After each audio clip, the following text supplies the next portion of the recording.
ನೋಡಿ ಕುಂಬಳಕಾಯಿಂದು ಸಾಗು ಮಾಡೋಣ. ಅದಕ್ಕೆ ಅಲಸಂದೆ ಕಾಳು ಮತ್ತು ಕುಂಬಳಕಾಯಿ ತೊಗೊಂಡಿದ್ದೀನಿ, ಈರುಳ್ಳಿ, ಟೊಮ್ಯಾಟೊ, ಕೊತ್ತಂಬರಿ ಸೊಪ್ಪು ಮತ್ತು ಶುಂಠಿ ಬೆಳ್ಳುಳ್ಳಿ ಪೇಸ್ಟ್ ತೊಗೊಂಡಿದ್ದೀನಿ, ಹಸಿಮೆಣಸಿನ್ಕಾಯಿ ತೊಗೊಂಡಿದ್ದೀನಿ.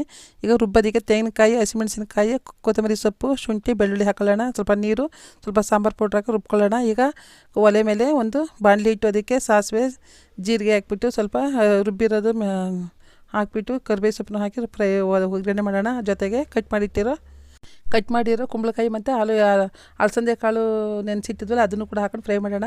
ಈಗ ರುಬ್ಬೋದಕ್ಕೆ ಸ್ವಲ್ಪ ಹಸಿಮೆಣಸಿನ್ಕಾಯಿ ಇದೆಲ್ಲ ಹಾಕ್ಕೊಂಡು ತೆಂಗಿನಕಾಯಿ ಹಾಕ್ಕೊಂಡು ಎಲ್ಲ ರುಬ್ಕೊಳ್ಳೋಣ. ಶುಂಠಿ ಎಲ್ಲನೂ ಅದನ್ನು ಇದ್ರೊಳಗೆ ಹಾಕ್ಕೊಂಡು ಚೆನ್ನಾಗಿ ಎಲ್ಲ ಫ್ರೈ ಮಾಡೋಣ.